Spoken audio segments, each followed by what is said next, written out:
In today's episode of Homestead How, our good friend William and his family of 11, they are the ultimate homesteaders. We're going to tell you why in today's episode.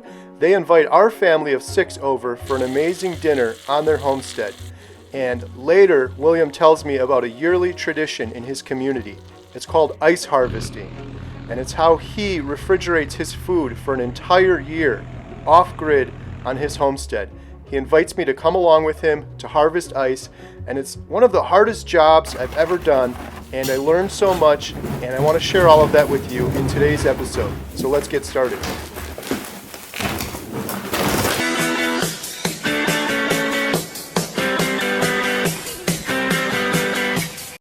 Last week, our good friend William, along with his wife and 9 children, invited our family over for dinner on their homestead.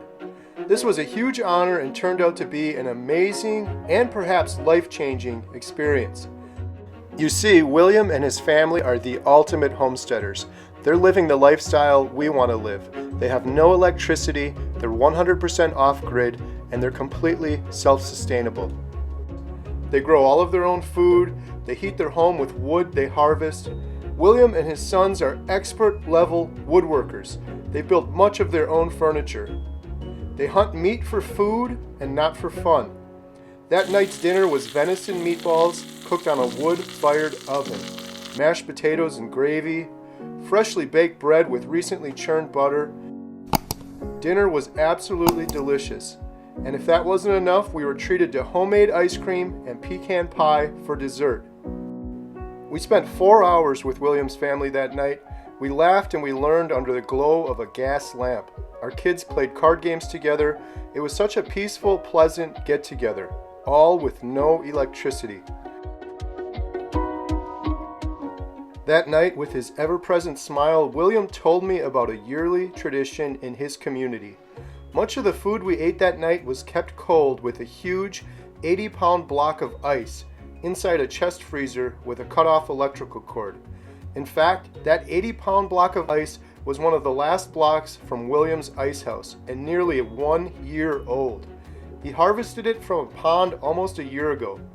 One of the many things I learned that night, ice stored in a properly insulated building, otherwise known as an ice house, will last over a year with no electricity whatsoever. William asked me if I'd like to join him in a few days for this year's big ice harvest, and I said absolutely yes.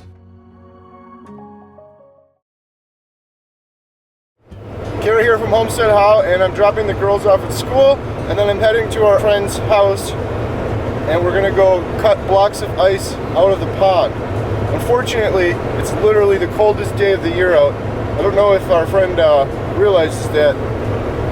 Just looking on my phone, and there's a cold weather advisory, and it's -10 or -15 Fahrenheit with the wind chill.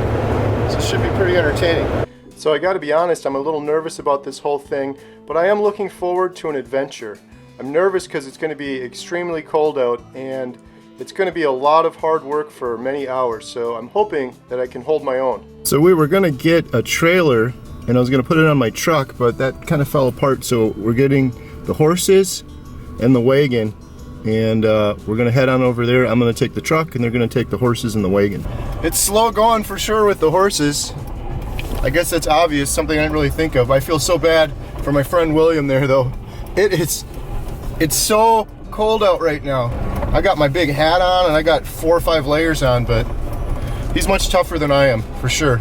If you watch Homestead How, you'll know that Jen and our family have been homesteading for about 6 years now, and we've been trying to go off-grid, but we always slip back, so this is motivating us even more to go off-grid, and I'm happy William invited me. So this was quite an operation. Let me show you around. Now this big machine here is a big gas-powered circular saw. There's also hand saws they use, but this is a lot more efficient. And now everyone here on the site has a job. There's a couple guys cutting the ice and pushing it over through the water to this conveyor belt here on the right. Unfortunately, the conveyor broke a couple times, but they were able to get it back up and running pretty quickly. Now I didn't want to just stand around and do nothing, which I was doing initially, getting really cold by the way, so I jumped right in and I started shuffling around the huge blocks of ice. These are about 80 pounds a piece, so they're really heavy. I joked with William that I'm used to typing on a keyboard, not doing all this heavy lifting, but it was some really good exercise. We loaded up a couple trucks and a whole bunch of wagons, horse-drawn wagons, and this wasn't actually the hard part. I realized later it was actually the unloading process that was going to be pretty tricky. So after several hours, I actually warmed up pretty good, even though it was -15, -20. We headed back. William went back first with his horse and trailer. I took my truck and was able to get about 40 blocks in mine. William had 60 for 100 total. Now at this point in the day, I was completely exhausted, but the hard work was yet to come. So this particular ice shed is actually located inside a barn. It's a heavily insulated building. It's got this nice chute with this sort of plastic material that you can slide the ice along. And that door is the only door into the ice shed, and that's going to get filled up with all of this ice for the entire year. So now the hard work begins. So here we go with block 1 of 100, and these are about 60 to 80 pounds. The ones near the end are a lot heavier. I have to lift each one of these, which is a lot more difficult than earlier where I was just sliding them around and they're slippery and my fingers are cold. But I'm not going to complain. The guy that's inside the ice house has to actually lift these off about 5 feet in the air and put them on the ground and stack them. He's the one with the truly back-breaking job, and we never heard a complaint from him, so I'm certainly not going to complain. And he had probably 15 or 20 years on me. He did this whole thing without any complaints. It's interesting to see how heavy these blocks are. Watch the corner of the truck here on the left and you'll see it slowly lift up as we unload these 40.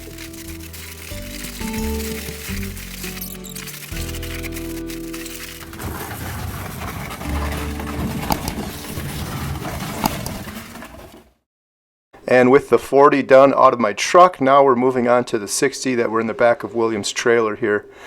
If you haven't heard about ice harvesting, it used to be a huge industry in the United States before refrigeration came around. There were icemen, and it was a big thing. They used to ship ice all over the country before refrigerators came about. And then there was natural ice, which you'd get from a pond like we are here, or you could get plant ice, which was made in like a manufacturing facility, a big building that could make ice before they had the technology to fit all of that in a refrigerator. So it's really interesting stuff, and it's a great way to refrigerate your food year-round, off-grid, with no electricity. So that's exactly what William and his family does, and many other people do the same. What he does is he keeps all of the ice in the ice shed that I showed you earlier, and that'll last all year in there. And then once every 10 days or so, he pulls a block or two of those ice chunks out and he puts them in a big chest freezer, which is not plugged in. It'll keep his food cold, like a refrigerator, for 7 to 10 days. So this ice will last him all year. And like I said earlier, he even had some leftover ice from the year prior. So I just finished my day working on harvesting ice. I've never worked so hard in my entire life. Of course, I'm a lazy English person. But man, that was a lot of work. So interesting too. I just stopped at the Amish grocery store. Those are all skylights right there. Pretty cool because obviously they don't have any lighting in there and it's super bright in there. They're very effective skylights. I had to stop here and pick up some yellow popcorn. So the next big project on our homestead, leave a comment down below. You guessed it, we're going to be building an ice shed or ice house on our homestead. We're also moving to go more off-grid like William's family, and we're going to be purchasing a wood cook stove to replace our just regular wood stove that we have in our living room. 2022 is going to be a big year for Homestead How. It's a big thing every year. Quite an operation, man. It's like a well-oiled machine out there. I'm pretty proud of myself. I was able to hold my own. The other amazing thing was I'm not cold, and it is dangerously cold out. Like people aren't even leaving the house. There's winter warnings. One heck of an experience. I hope you learned something with us. It's amazing. This used to be a huge industry. Ice boxes and gathering ice all over the United States. Icemen, that was a big profession that was completely wiped out by modern technology, but not completely wiped out because there's still people all over the world that still harvest ice and use it for refrigeration all year round. Really interesting stuff. Thanks for watching.